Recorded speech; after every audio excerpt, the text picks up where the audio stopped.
அனைவருக்கும் இனிய காலை வணக்கம். Welcome to ADA 24/7 Tamil bank SSC and railway YouTube channel. நான் உங்கள் Arun. First of all I very thank that இந்த ஒரு இடத்துல கண்டிப்பா மிகப்பெரிய நன்றி உங்க எல்லாருக்கும் நான் சொல்லிக்க விரும்புறேன். அண்ட் நம்மளுடைய ADA 24/7 Tamil bank SSC and railway அப்படின்னு சொல்லக்கூடிய இந்த யூடியூப் சேனல் 1.5 லட்சம் நண்பர்களை சம்பாரிச்சிருக்கும். 1.5 லட்சம் ஃபாலோவர்ஸ் வந்திருக்காங்க, 1.5 லட்சம் சப்ஸ்கிரைபர்ஸ் வந்திருக்காங்க அப்படிங்கிற சொல்வதில் எங்களுக்கு ரொம்ப சந்தோஷமா இருக்குது. ஏன்னா நம்மளுடைய மெயின் சேனலான ADA 24/7 தமிழ் அப்படின்னு சொல்லக்கூடிய முதல் சேனல் வந்து பாத்தீங்க அப்படின்னா கிட்டத்தட்ட 13 லட்சம், அது 1 மில்லியனை தாண்டி போயிட்டு இருக்கு. 1.3 மில்லியன் வந்து நம்ம தொட போறோம். 13 லட்சம் சப்ஸ்கிரைபர்ஸை தொட போறோம். இன்னொரு 18,000 சப்ஸ்கிரைபர்ஸ் வேண்டியது இருக்குது. அந்த ஒரு தருணத்துல நாங்க இதை ஆரம்பிக்கும் போது ரொம்ப தயக்கத்தோட ஆரம்பிச்சோம். பட் இந்த பயணம் ரொம்ப ஸ்மூத்தா போய் 1 லட்சம் தொட்டது, இப்போ 1.5 லட்சம் தொட்டுருச்சு. கூடிய விரைவில் 2 லட்சம் தொடும் அப்படிங்கிற நம்பிக்கையில அடுத்து எங்களுடைய பயணத்தை நாங்க தொடங்கி இருக்கோம். ரொம்ப மகிழ்ச்சியான இந்த தருணத்துல உங்களுக்கு நான் ஒரு மகிழ்ச்சியான ஒரு வணக்கத்தையும் நான் சொல்லி இந்த செஷனை நான் ஆரம்பிக்கிறேன். அண்ட் நம்ம சேனலை ஃபர்ஸ்ட் டைம் பாக்குறீங்க அப்படின்னா மறக்காம நம்ம சேனலை சப்ஸ்கிரைப் பண்ணிக்கோங்கப்பா. அண்ட் இந்த வீடியோ பதிவு வந்து பாத்தீங்க அப்படின்னா எஸ்பிஐ உடைய தேர்வு, எஸ்பிஐனுடைய பிஓ அப்படின்னு சொல்லக்கூடிய நோட்டிபிகேஷன் எப்போது, அண்ட் குறிப்பா வந்து பாத்தீங்க அப்படின்னா வேக்கன்சி ஒரு 3500 வேக்கன்சி வரைக்கும் வரும் அப்படின்ற மாதிரி உருட்டுறாங்களே, இல்ல அது உண்மைதானா? ஏன்னா நிறைய பேர் இதை அப்படி கேட்கிறாங்க. சார் நிறைய 3500 வேக்கன்சி வரைக்கும் சொல்றாங்களே, எல்லாம் உண்மைதானா சார்? உண்மையிலே வந்துருமா? அவ்வளோலாம் இருக்குமா அப்படின்ற மாதிரியான ஒரு கேள்வி வந்து கேட்கப்படுது. பார்க்கலாம் என்ன அப்படிங்கிறத பத்தி அந்த வீடியோ பதிவுல சொல்றேன். அண்ட் நம்மளுடைய ADA 24/7 அப்படின்ற மொபைல் ஆப்பை நீங்க என்ன டவுன்லோட் பண்ணல அப்படின்னா மறக்காம டவுன்லோட் பண்ணிக்கோங்க. அண்ட் நம்மளுடைய தேர்ச்சி அண்ட் அப்படின்ற கிளாஸ் வந்து ஆர்பிஐ அசிஸ்டன்ட் அப்ளை பண்றதுக்கு 8ஆம் தேதி மார்ச் 8ஆம் தேதி லாஸ்ட் டேட். அதுக்கு ஆன்லைன் கிளாஸ் நேத்துல இருந்து நம்ம ஸ்டார்ட் பண்ணியிருக்கோம். ரைட்டா? அது வந்து தேர்ச்சின்றது கம்ப்ளீட்லி வந்து பாத்தீங்க அப்படின்னா ஆர்பிஐ அசிஸ்டன்ட்டுக்காக. நீங்க ஃபியூச்சர் பேங்கர் ஆகணும். நான் இனிமே தான் ஒரு பிகினரா நான் என்னுடைய கிளாஸை ஸ்டார்ட் பண்ண போறேன். கம்ப்ளீட் பேசிக்ஸ்ல இருந்து படிக்கணும்னு நினைச்சீங்க அப்படின்னா உறுதி 3.0 அப்படின்ற கிளாஸ்ல ஜாயின் பண்ணிக்கோங்க. டீடைல்ஸ் வேணும்ன்றவங்க என்னோட மெயில் ஐடி arun.prasad ADA 24/7 அப்படின்ற இந்த மெயில் ஐடிக்கோ அல்லது இந்த டெலிகாலர் நம்பர் 0813080647 இந்த நம்பருக்கு கால் பண்ணுங்க. ஜாயின் பண்ணும்போது ஆஃபர் கோடுன்ற இடத்துல Y249 அப்ளை பண்ணா மேக்ஸிமம் டிஸ்கவுண்ட் கிடைக்கும். அண்ட் மந்த் எண்டுனால double time validity and price drop and 22% ஆஃபரும் இருக்கு. மிஸ் பண்ணிட வேண்டாம். இந்த மந்த் எண்டுக்காக இன்னைக்கும் நாளைக்கும் இந்த ஆஃபர் இருக்குப்பா. அண்ட் தமிழ்நாடு மெகா பேக் என்னோட அட்வைஸ், நீங்க ஒரு ஃபர்ஸ்ட் டைம் ஒரு கிளாஸ் ஜாயின் பண்றீங்க அப்படின்னா ஒரு 5150 ரூபா சம்திங் வரும்னு நினைக்கிறேன். ஒரு 5100 ரூபாய் என்னோட ஆஃபர் கோட் அப்ளை பண்ணா, இந்த ஆஃபர் கோட் அப்ளை பண்ணீங்க அப்படின்னா 5100 பக்கத்துல வரும். 2 வருஷத்துக்கு எல்லா கிளாஸையுமே நீங்க யூஸ் பண்ணிக்கலாம். அனைத்து விதமான வகுப்புகளையுமே நீங்க வந்து பயன்படுத்திக்க முடியும். என்னோட அட்வைசபிள். அண்ட் பேங்க்குக்கு புதுசா ப்ரிப்பேர் பண்றீங்கன்னா புக்கு நீங்க தேடிக்கிட்டு இருக்கீங்க அப்படின்னா இந்த புக் சுப்ரீம் 2.0ன்றது என்னோட பெஸ்ட் அட்வைஸ். கண்டிப்பா வேற லெவல்ல உங்களுக்கு இருக்கும். 8 புக் இதுல வரும். பிரிண்டட் காப்பி வீட்டுக்கு ஹோம் டெலிவரி அனுப்பிச்சுட்டுருவாங்க. சரியா? Y249 இதுக்கும் அதே ஆஃபர் கோடு தான். எல்லாருக்கும் ஒரே ஆஃபர் கோடு தான். சரி, இப்போ எஸ்பிஐ அப்படின்னு சொல்லக்கூடிய இந்த எஸ்பிஐ பிஓ எப்போ வர வாய்ப்பு இருக்கு? ஃபர்ஸ்ட் ஆஃப் ஆல் நோட்டிபிகேஷன் டைரக்டா இந்த வீடியோவோட மெயின் கண்டென்ட். இந்த பேங்க் எக்ஸாம்லாம் இருக்கு பாத்தீங்களா?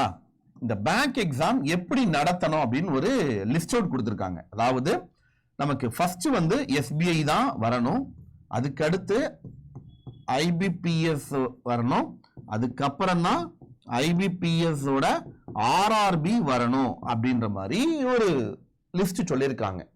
இதுல ஏற்கனவே ஐபிபிஎஸ் அண்ட் ஐபிபிஎஸ் ஆர்ஆர்பி இதுல இருக்கக்கூடிய பிஓ அப்புறம் கிளர்க் அண்ட் அதே மாதிரி ஐபிபிஎஸ் ஆர்ஆர்பியோட பிஓ அண்ட் கிளர்க் இந்த எக்ஸாமுக்கு டேட்லாம் ஆல்ரெடி கொடுத்துட்டாங்க. கரெக்டா? ஏற்கனவே எக்ஸாம் டேட்லாம் சொல்லிட்டாங்க.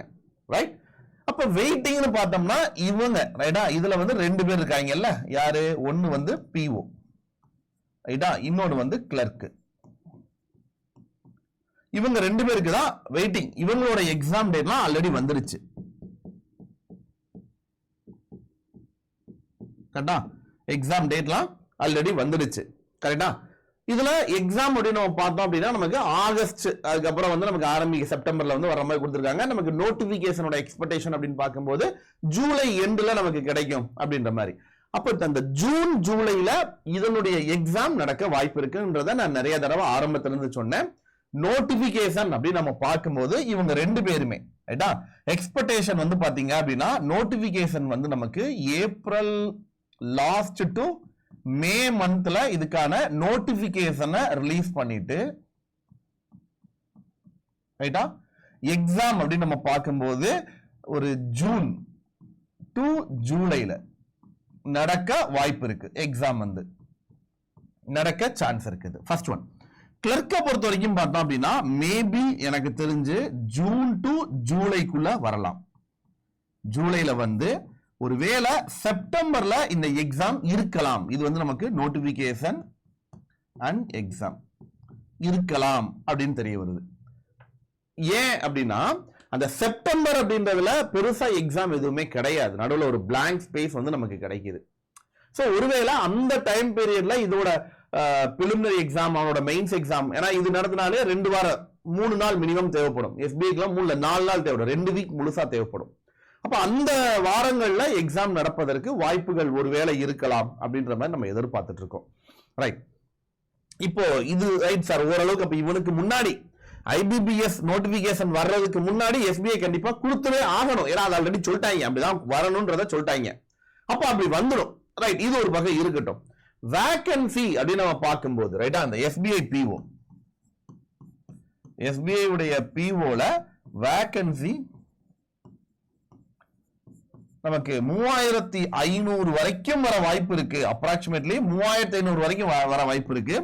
3000 பிளஸ் வேகன்சின்னு சொல்றாங்களே இது உண்மையா அப்படின்னு கேட்டீங்க அப்படின்னா 3000 வேகன்சி வருவதற்கான வாய்ப்புகள் ரொம்ப குறைவுன்னு தான் நான் சொல்லுவேன். 3000 வேகன்சி எல்லாம் கொடுக்க வாய்ப்பே கிடையாது. இவ்வளவு பெரிய வேகன்சி வருவதற்கு வாய்ப்பு ரொம்ப கம்மி. ஆனா இட்ஸ் மெடிக்கல் மிராக்கிள் அப்படின்னு சொல்லுவாங்கல்ல அந்த மாதிரி ஏதோ ஒரு மிராக்கிள் நடந்துச்சு அப்படின்னா சான்ஸ் இருக்கு. ஏன்னா ஏற்கனவே எஸ்பிஐ வந்து 200 பிளஸ் பிரான்ச்சஸ் வந்து நாங்க ஸ்டார்ட் பண்ண போறோம் அப்படின்றத சொல்லியிருக்காங்க. 200 பிளஸ் பிரான்ச்சஸ் வந்து புதுசா கொண்டு வர போறோம்ன்றத சொல்லியிருக்காங்க. அரௌண்ட் ஒரு 16000 வேகன்சி 16000 பிளஸ் வேகன்சிஸ் வந்து பாத்தீங்க அப்படின்னா புதுசா கிரியேட் பண்ண போறோம் அப்படிங்கிற மாதிரியும் ஆல்ரெடி சொல்லியிருக்காங்கன்றது கேள்விப்பட்டிருப்பீங்க. பெரும்பாலும் வந்து அந்த நியூஸ்லாம் என்ன கவர் பண்ணிக்க ஒரு 2-3 மாசம் முன்னாடி பழசதெல்லாம். இது சாத்தியப்பட்டால் இது நடந்தால் வேகன்சி கணிசமாக கூடும். ஏன்னா கடந்த 500 சொல்றதான், அதுக்கு முன்னாடி 600, அதுக்கு முன்னாடி தான் 2000. ஆவரேஜா எஸ்பி உடைய வேகன்சி பொறுத்த வரைக்கும் 2000 வேகன்சின்றது ஆவரேஜ்.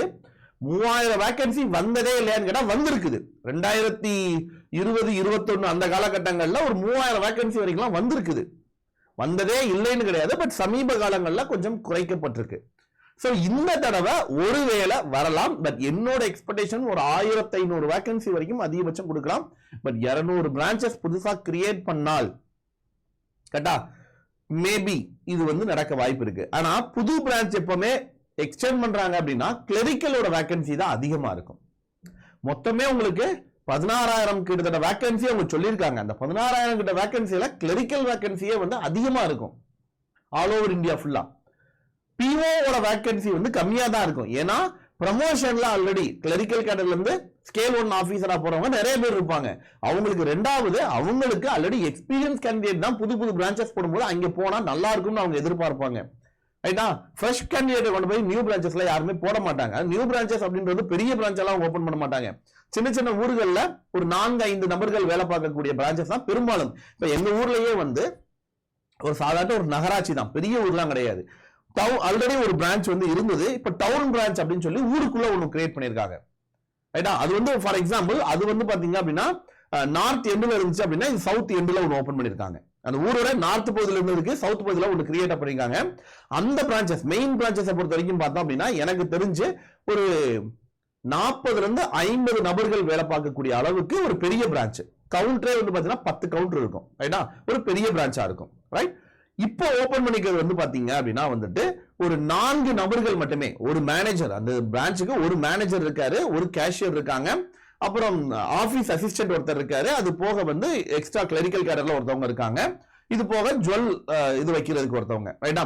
சோ இவங்களை மட்டுமே ரொம்ப லிமிடெட் 4 to 5 நபர்கள் மட்டுமே இருக்கக்கூடிய ரொம்ப லிமிட்டடா இருக்கக்கூடிய ஒரு பிரான்ச் வந்து பாத்தீங்க அப்படின்னா ஓபன் பண்ணிருக்காங்க. அப்ப அந்த பிரான்ச்ல ஒரு 5 to 6 நபர்கள் அவங்கள பொறுத்த வரைக்கும் ஒரு கிளரிக்கல் கேடர் எல்லாம் சேர்த்தா பிஓ ரேஞ்சில் ஒரு 2 பேர் இருந்திருப்பாங்க. மத்த 4 பேர் வந்து கிளரிக்கல் கேடர்லையும் ஒரு பார்த்தோம் அப்படின்னா வந்துட்டு ஒரு 5ல இருந்து 6 நபர்கள் இருக்கக்கூடிய பிரான்ச் தான். இதுல 2 பேர் வந்து பாத்தீங்கன்னா பிஓ, அதுவுமே எக்ஸ்பீரியன்ஸ் கேண்டிடேட், ஏற்கனவே வேலைப்பாற்று பணி அனுபவம் இருக்கிறவங்க தான் அங்க பெரும்பாலும் போடுவாங்க. கரெக்டா?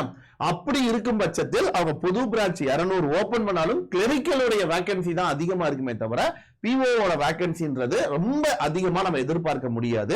சோ ஏற்கனவே லாஸ்ட் 2 இயர்ஸ் 600 500 சில்லறதா வேகன்சி வந்திருக்குது. இந்த வருடமும் என்னோட எக்ஸ்பெக்டேஷன் வந்தா ஒரு 1000ல இருந்து 1200 வேகன்சி கொடுத்தா ஒரு நல்ல வேகன்சி. பட் பை சான்ஸ் இப்போ நம்ம ஆர்பிஐ அசிஸ்டன்ட் நம்ம எதிர்பார்க்காத 53 வேகன்சி கொடுத்த மாதிரி வந்துச்சுன்னா உண்மையிலே வேற லெவல். ரைட்? சேலரிங் பார்க்கும்போது இட்ஸ் வெரி ஹை சேலரி, லாக்ஸை தொடுற மாதிரி சேலரி.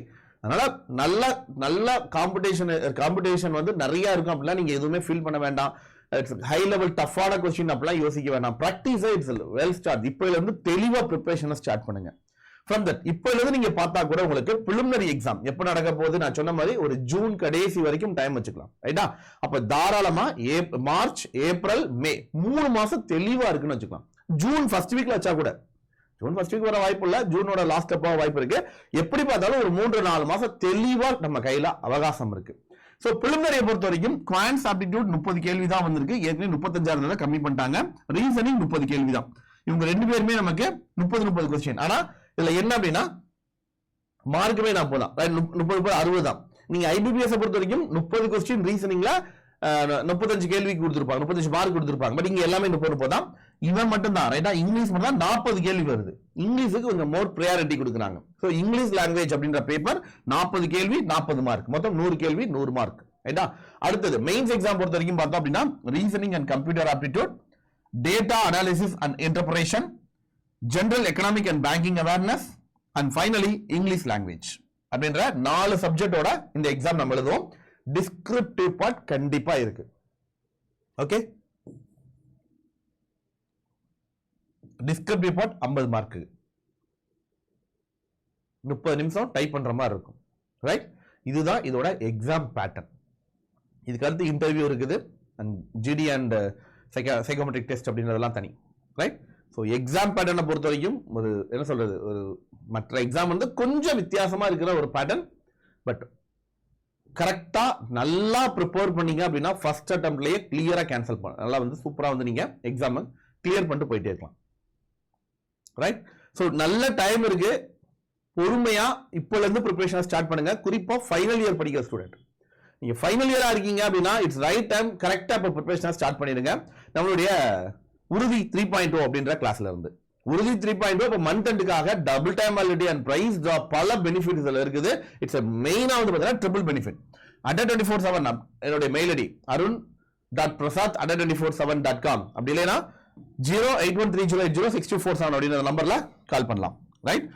Y249 அப்படின்ற ஆஃபர் கூட யூஸ் பண்ணி மேக்ஸிமம் டிஸ்கவுண்ட்ஸை கெட் பண்ணிக்கோங்க. என்னுடைய அட்வைஸ் மெகா பேக் ஜாயின் பண்றது இன்னைக்கு ஜாயின் பண்றதா இருந்தா. ரைட்? அண்ட் அதே மாதிரி புக்ஸுக்கும் பிரைஸ் டிராப் பண்ணிருக்காங்க. மிஸ் பண்ணிடாம இந்த 8 புக் இருக்கக்கூடிய இந்த பிரிண்டட் காப்பியை இப்பவே ஆர்டர் பண்ணி வீட்டுக்கு ஹோம் டெலிவரி கெட் பண்ணிக்கோங்க. எல்லாத்துக்குமே ஒரே ஆஃபர் கோட் தான், Y249 ஆஃபர் கோட். சரியா? என்னுடைய மாஸ்டர் மைண்ட் டெலிகிராம் குரூப்பை இன்னும் ஜாயின் பண்ணாதவங்க இந்த மாஸ்டர் மைண்ட் அப்படின்ற டெலிகிராம் குரூப் ஜாயின் பண்ணிக்கோங்க. என்னோட இன்ஸ்டா பேஜை ஃபாலோ பண்ணாதவங்க இன்னும் ஃபாலோ பண்ணிக்கோங்க. ஓகேவா? Right? So thank you so much and bye செய்யும். மீண்டும் உங்களை அடுத்த வீடியோ பதிலாக நான் சந்திக்கிறேன். மிக்க மகிழ்ச்சி. நன்றி, வணக்கம் மக்களே. மறக்காம இந்த வீடியோவை லைக் பண்ணி நண்பர்களுக்கு வீடியோ ஷேர் பண்ணுங்க. Thank you so much and bye செய்யும். மீண்டும் சந்திப்போம். நன்றி, வணக்கம்.